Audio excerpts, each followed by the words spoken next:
सबसे पहले तो देश के लाखों स्टूडेंट ने देश के नेशनल मीडिया से अपना भरोसा खो दिया है, क्योंकि उनके प्रोटेस्ट को नहीं दिखाना, उनके सवालों को सरकार से नहीं पूछना, ऐसे कई सारे इतिहास में मुद्दे रहे हैं जब इन बच्चों को एहसास हो गया कि देश की मीडिया इनके साथ में नहीं है। इन्होंने लाठियां खाई, पानी के बौछार सहे, कितने को सर फटा, पता नहीं क्या क्या हो गया, लेकिन इसके बाद भी देश की नेशनल मीडिया सरकार से एक सवाल तक नहीं कर पाई। इसके बाद देश की नेशनल मीडिया टारगेट करती है उन टीचरों पे जो सोशल मीडिया पर आकर बच्चों को पढ़ाते हैं, और साथ ही साथ देश के नेशनल पत्रकार जो बड़े बड़े चेहरे हैं उनको एक्सपोज करते हैं और बताते हैं कि देखो कितने बड़े फेंकू हैं, कितने बड़े चाटुकार हैं जो सरकार के तलवे चाटते रहते हैं। ऐसे जब उन्होंने एक्सपोज करना शुरू किया तो शायद देश के इन पत्रकारों को लगा होगा कि मेरी जॉब तो खतरे में है, मेरी पॉपुलैरिटी तो खतरे में है, मेरा जो इज्जत बचा समाज में वो भी खतरे में है। इसलिए इन पत्रकारों ने टीचर्स को माफिया और 2 कौड़ी जैसे शब्द इस्तेमाल करके कई तरह की टिप्पणियां भी की हैं। आज के समय में जो ऑनलाइन टीचर्स जो पढ़ाते हैं उनके लाखों करोड़ों में व्यूज आते हैं, उतना व्यूज इन पत्रकारों के भी नहीं आते हैं। इसलिए इन पत्रकारों को लगता है कि अगर ये टीचर्स ऐसे ही काम करते रहें और ऐसे ही चाटुकार पत्रकारों को एक्सपोज करते रहें तो इनके जॉब खतरे में आ सकते हैं।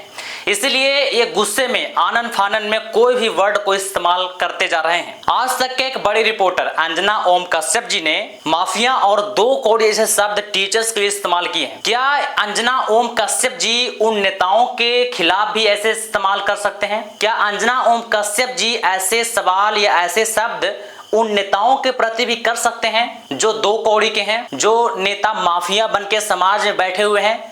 नहीं कर सकते हैं। क्या अंजना ओम कश्यप जी 2 कौड़ी और माफिया जैसे शब्द उस सरकार से भी कर सकते हैं जो आज तक कभी भी प्रेस कॉन्फ्रेंस नहीं किए हैं, जो पेपर लीक के ऊपर कड़ा एक्शन देखने को नहीं मिलता है? इनको पता है कि देश के गवर्नमेंट सही से काम नहीं कर रही है, लेकिन फिर भी इनको पैसा वहां से आता है अच्छे खासे, इसलिए उसके खिलाफ बोलने की इनकी हिम्मत नहीं होती है। पर अब देश के बच्चों को, टीचर्स को और बाकी लोगों को ये चीज समझ में आ रही है कि देश के चौथे पिलर मीडिया किस तरह से बिकती जा रही है। मानते हैं कि कुछ माफिया हैं हमारे शहर में, आपके शहर में, जो अपना दबदबा बनाकर रखे हुए हैं। कई ऐसे भी टीचर्स हैं जो रिजल्ट को कई अलग अलग तरीके से दिखाते हैं, जितना बच्चे रिजल्ट नहीं लाते हैं उससे ज्यादा दिखाते हैं, बड़े बड़े होल्डिंग्स लगाते हैं, बड़े बड़े फी वसूली करते हैं। माफिया हैं, लेकिन ये माफिया बना क्यों?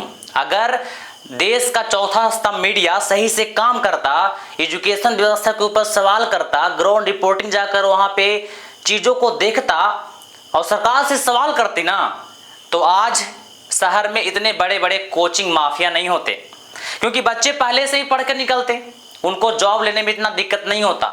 लेकिन आज करप्ट सिस्टम और खराब हालत की वजह से आज इन बच्चों को कोचिंग माफिया में जाना पड़ रहा है, क्योंकि इन्हें जो पढ़ाया गया है वो चीजें इन्हें जॉब नहीं दिला सकती है, इसीलिए इन्हें कोचिंग माफिया के पास जाना पड़ता है। लेकिन अंजना कश्यप जी को एक चीज समझना चाहिए कि देश का एजुकेशन सिस्टम कैसा है और देश का सरकार किस तरह से काम कर रही है।